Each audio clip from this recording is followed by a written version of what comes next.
everybody. Welcome back to a very special edition of Woodmere Estate Revival. Today we are down at the other end of the property and we are getting ready to start construction on our 3-bay carriage house with guest suite. We're super excited about that. It's going to be an awesome place for me and the boys to work on vehicles and to store some of our equipment. And upstairs we're going to have a nice guest suite with a full bath. Be a good place for people to crash, in-laws and other folks coming into town who want a little bit more privacy, don't want to stay in the house, or when we've got a full house and we need extra space, we'll have the guest suite upstairs there. Plus, it could also function as in-laws quarters or a parent quarters if one of our parents ends up coming and living with us at some point. So we're excited to have the extra space. I'm super excited about the garage space because I love to work on cars and trucks. You haven't seen any of that here because we've been talking about the home, but that's one of my passions, is to restore old vehicles and to hot rod and stuff like that. So I'm really excited to have that. It's going to have a lift in it, which is going to be awesome. Never owned a lift before, so it'll be great to be able to work on stuff up in the air versus laying on my back in the dirt, which is pretty much how I've done it for the last 40 years. So I'm really excited to break ground with this project. So before we can do that, though, I got to do some final cleanup around the lot down here. We are going to have the contractors come in this week and demolish the slab from the old house and the driveway from the old house. And once that's gone, we'll be able to go ahead and drive our stakes in the ground, get the garage sited, and break ground for the foundation and everything. But we got to get the last of this stuff demolished first. Before that can be demolished, I got to get the last of the trees and brush and everything off of the property. We had a tree cut down a couple of weeks ago that had a really hard lean to it. You've seen previously in this channel where we've cut down a lot of our own trees. And I could have, but it was sketchy. And so I really didn't want to take a chance on it splintering, kicking back, hitting me and hurting or killing me. So we brought the professionals in.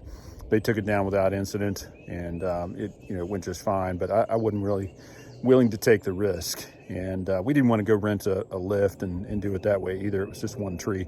We didn't have a bunch of stuff to take down. So at any rate, we had that cut down, and they butted it up for us and got all the pieces and everything into pretty manageable sizes. There's still a few that are a little too big to handle, so I'll have to cut them in half again, and then probably split some of them as well in order to get them into movable pieces because they're big. So let's take a look around. I'll show you exactly what we got to get done today before we get this project going, and then I'll keep you guys updated as this project continues. We're super excited, and I know you guys will be too, to see this come to fruition.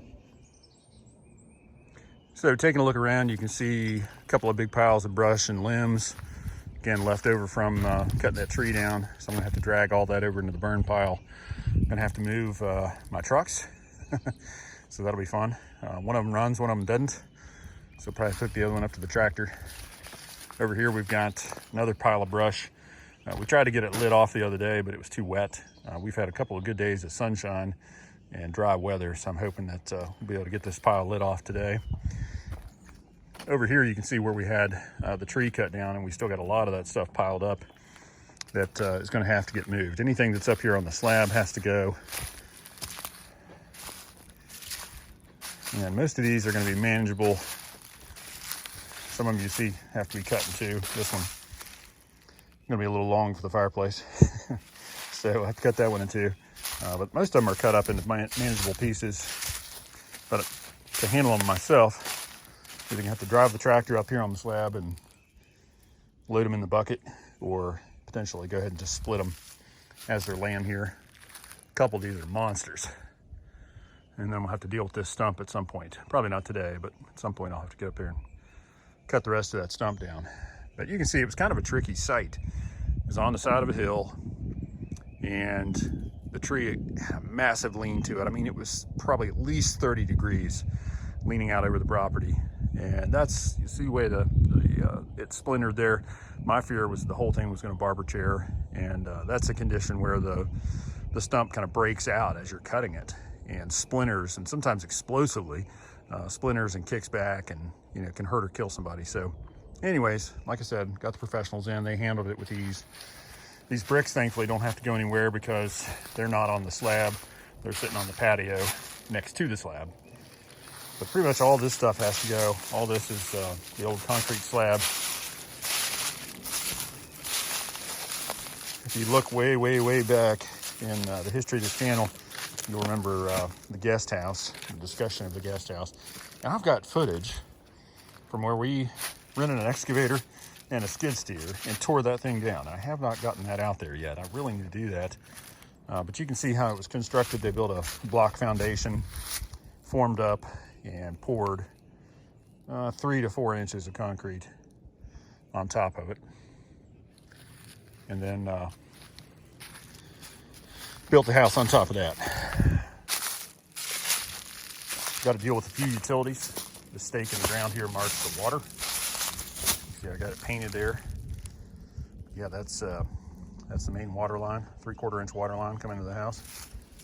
This was HVAC. This was the mechanical closet, so they had their HVAC ducts under the slab, which was kind of nasty. By the time we tore it down, it was full of muck and water. This was the kitchen. You can see the remnants of the kitchen tile here.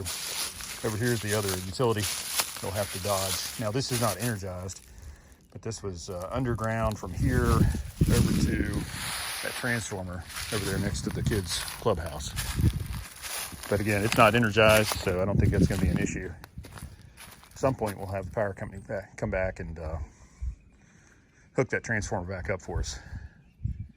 I think 50,000 volts ought to do it. 50 kVA. Yeah, I think that ought to do it.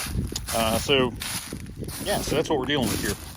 So I've got some boxes to help get the brush pile going, chainsaw, pitchfork, assorted weapons of destruction. So I'm gonna go ahead and try to get this area, get this pile going. And then once I get it started, then I'll come over here and start dragging all this stuff over here and throwing it on top of it. So I'm gonna get working on that, and hopefully here in a little bit we'll have a good fire going, and then I can start moving the logs and everything, just kind of keep the fire tended.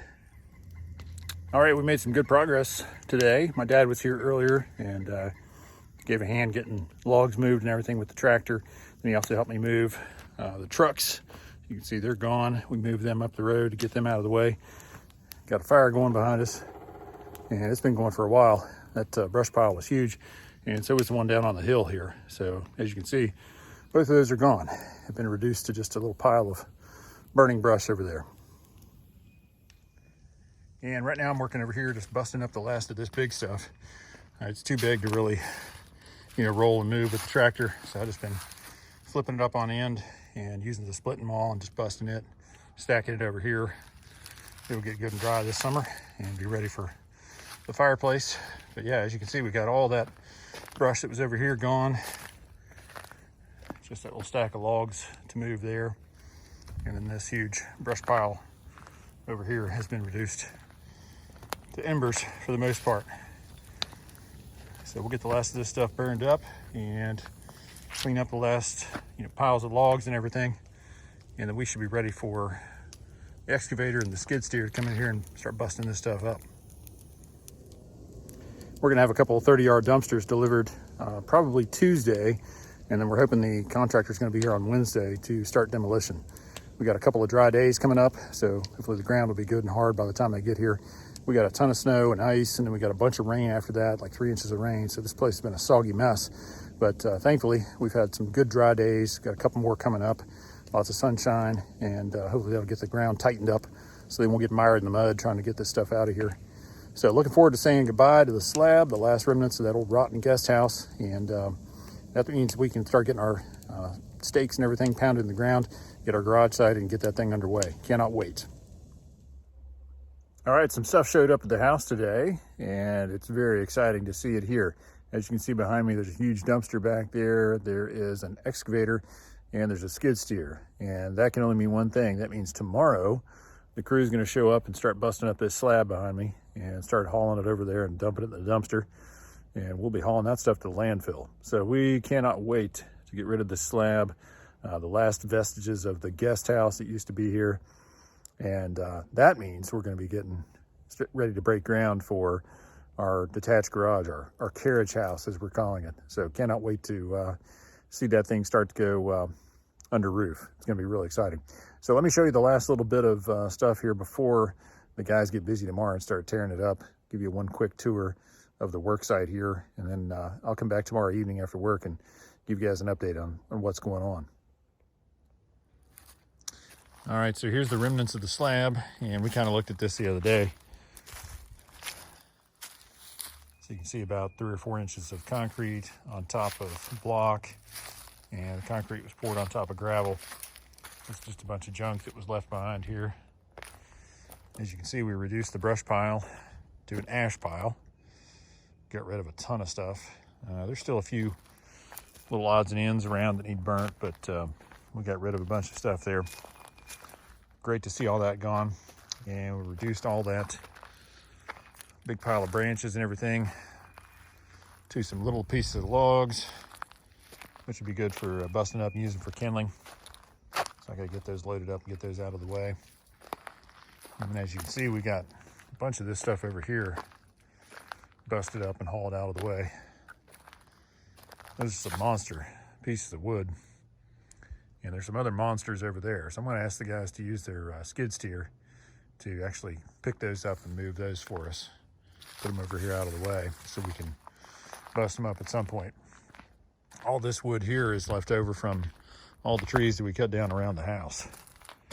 There were a bunch that we had to cut down. I had ambitions of turning all this stuff into firewood, and some of it's probably still usable. Some of it's rotten. It just needs to go over the hill, but some of it I think we can still bust up and use for firewood, at least in the outdoor fireplace. This is our good stuff here. This is that white oak that we cut up. That's gonna make good firewood for this fall. So I'm gonna come down at some point and either gonna buy or rent a splitter and get all that stuff busted up and stacked up and ready to burn for the fall. So we get a little more cleanup, gotta get rid of these chairs and some other odds and ends. Over here is where we stack the rest of the wood. Dad and I worked with the tractor the other day and got all that stuff stacked up. Know anybody needs a green toilet? Sweet. This is one of the ones that came out of the upstairs in the master bathroom. This is all wood that we saved from the house. These are rafters and joists that were still good. And then that stuff that's painted white, that's redwood. That was used to make the back porch. And so we're gonna use that to make some furniture or something. So we got all that stuff saved over there. Sinks left over from the other house. So we've been calling this a supply yard, but we're looking forward to getting rid of a lot of that stuff. Contractor moved in their Kubota excavator and their skid steer today. So they're gonna be ready to tear that stuff out tomorrow. Cannot wait to see what kind of progress they make. And this is one of our 20-yard dumpsters from Republic. It showed up today. They're gonna bring us another one probably tomorrow morning and set it over there on the driveway. So the guys are gonna get busy in the morning. Can't wait to see it. Can't wait to see it go. Really looking forward to getting everything laid out and start to try to envision where the garage is going to be sited.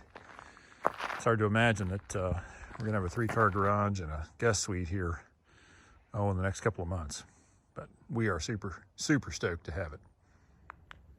So that's it for tonight. Like I said, I'll swing back here after work tomorrow and give you guys another update. And I got a couple of days off at the end of the week, so I'm going to be down here helping out some and working at the house as well. So keep you posted as this project gets underway. And we're super excited to enter this next chapter of Woodmere Estate Revival. See you guys soon.